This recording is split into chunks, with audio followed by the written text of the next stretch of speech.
The walls shift like living things, the ceiling stretches toward darkness, and Naruto Uzumaki has no idea where he is. He was just chasing a rogue shinobi. Then everything changed. Now he stands in a castle where time feels broken, space is endless, and death lurks around every corner. Naruto enters the infinite castle. He's not alone, and the strongest demon is waiting. Let's dig into an alternate timeline where Naruto Uzumaki crashes straight into the final battle of Demon Slayer. The infinite castle cracks open. Naruto doesn't arrive in the Demon Slayer world like most crossovers. No portal, no flashy jutsu gone wrong. It's chaos raw and sudden.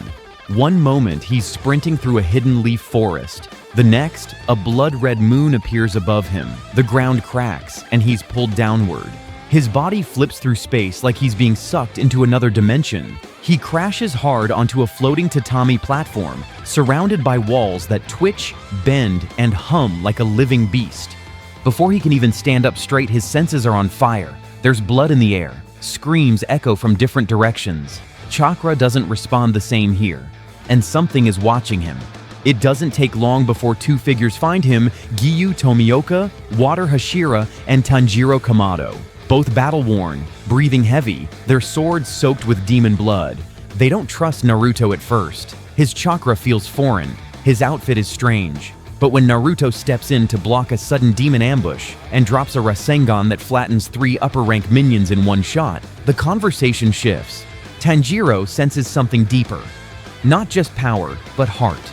That unshakable will. And they don't have time to argue. Naruto meets the Demon Slayer Corps. There's no introduction ceremony, no time for explanations. The infinite castle is collapsing. Muzan Kibutsuji is on the brink of death and has summoned the last remaining Upper Moons to crush the Demon Slayer Corps in one final counterattack. The remaining Hashira, including Sanemi, Obanai, Mitsuri, and Gyomei, are scattered throughout the shifting hallways. Naruto learns the basics fast. These aren't normal demons, they regenerate, evolve, and in some cases, command entire elemental domains. While Tanjiro leads Naruto through the warping architecture, explaining the breath styles and the scale of Muzan's threat, Naruto begins to understand. He's not in a world of chakra anymore. But that doesn't mean he's powerless. On the contrary, his Sage mode works even better here. Nature energy floods the space between realms. His chakra coils adapt, and he finds new rhythm. Naruto isn't weakened by this world, he's syncing with it. That's when they run into their first true test. Upper Moon ambush, Akaza returns. A scream tears through the infinite castle. Mitsuri is on the edge of death, fighting a bloodlust-fueled Akaza. He's not supposed to be here. Tanjiro had watched him die. Reforged by pure blood art, this version of Akaza has evolved even further: faster regeneration, stronger destructive death techniques, and a hatred burning brighter than ever. Tanjiro rushes in. Giyu follows, but it's Naruto who takes the first hit straight through the chest. He's blown back into a wall, bleeding. But something flips in Naruto. This isn't the first time he's been outmatched, not the first time he's faced a monster with no soul. He stands up, eyes burning with Sage mode, and Kurama's chakra starts to leak through. Even in this realm, the Ninetales can feel the battle. With chakra claws swirling around him and Sage energy exploding from his body, Naruto launches forward, trading blows with Akaza in a battle that splits the corridor in half. Tanjiro and Giyu support with coordinated strikes, water breathing, and Hinokami Kagura interweaving with Naruto's Rasengans and shadow clones. Akaza is strong, but he's not ready for this. A full-powered wind release. Rasen Shuriken slams into Akaza mid-regeneration. The technique burns through every layer of his body faster than it can heal. As he screams, Tanjiro's blade slices through his neck, and this time, Akaza stays dead. Naruto versus Kokushibo. Moonlight and Shadow. They don't have time to celebrate. The castle shakes violently. Space folds. Everyone is separated. Naruto wakes up alone. And he's not alone for long. Footsteps echo from the shadows. A man emerges. Or at least, what was once a man. He carries a massive black katana. His body is covered in eyes. His aura is so heavy, even the Ninetales stirs in alarm. Kokushibo, Upper Moon 1, once a swordsman, now a demon, and the most powerful of Muzan's creations. He doesn't speak much, but when he senses Naruto's strength, he doesn't hesitate. His blade flashes and the walls explode. Naruto barely dodges. Kokushibo's moon-breathing techniques are not only beautiful, they're precise, deadly, and layered in demonic blood arts. His slashes bend around walls. His attacks track through clones. His speed is unreal. Naruto responds with everything. Shadow clones fill the battlefield. Wind and fire style mix with Kurama's raw chakra. He enters Six Paths Sage mode hovering, glowing with celestial energy. This isn't just a fight, it's a war between two monsters who left humanity behind long ago.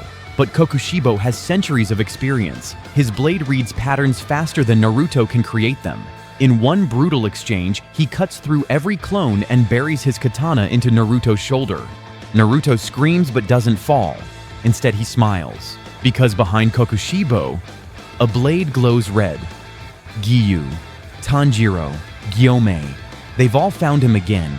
Now it's not just Naruto versus Kokushibo, it's all of them. Tanjiro switches to sun breathing. Giyu's water breathing creates cover. Gyomei slams Kokushibo with his flail, disrupting his regeneration rhythm. And Naruto? Naruto goes nuclear. He summons dozens of clones, each armed with Rasen Shuriken.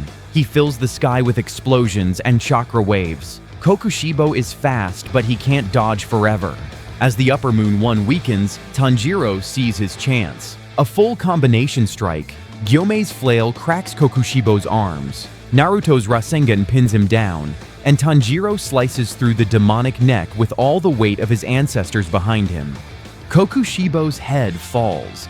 Even as he fades, his eyes twitch. He sees the young ninja knot from this world standing tall, and for a moment, he remembers what it was like to fight for something noble. Then he vanishes into ash. The final push toward Muzan. With Kokushibo gone, the tides turn. Mitsuri and Obanai clear corridors filled with demon spawn. Sanemi and Genya reunite to wipe out the remnants of Upper Moons. The Hashira are battered, but they're alive. Naruto leads the charge deeper into the castle's heart. At the center, Muzan. Tanjiro's rage builds. His entire family, his sister's pain, the countless lives Muzan has shattered, all of it ignites in him. But it's Naruto who holds him back for a moment. Not to stop him, but to remind him. This fight isn't about revenge anymore. It's about stopping a cycle of suffering. That's what Naruto's always fought for. When they crash through the final door, Muzan is waiting in his final form, massive, pulsating, monstrous. The battle begins instantly. Naruto and Tanjiro fight in perfect sync. Rasen Shuriken and sun breathing.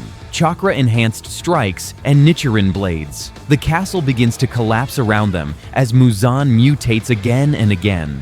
He's terrifying, but he's not immortal. Not this time. As dawn approaches and Muzan begins to weaken, Naruto uses the last of his chakra to pin him down. He channels all of Kurama's rage into one final push, forcing Muzan into the light. And it's Tanjiro, the boy with the kindest heart, who lands the final blow. Muzan burns. The curse ends. A ninja among demon slayers. As the dust settles, the castle disintegrates. Naruto stands at the edge of the collapsing realm.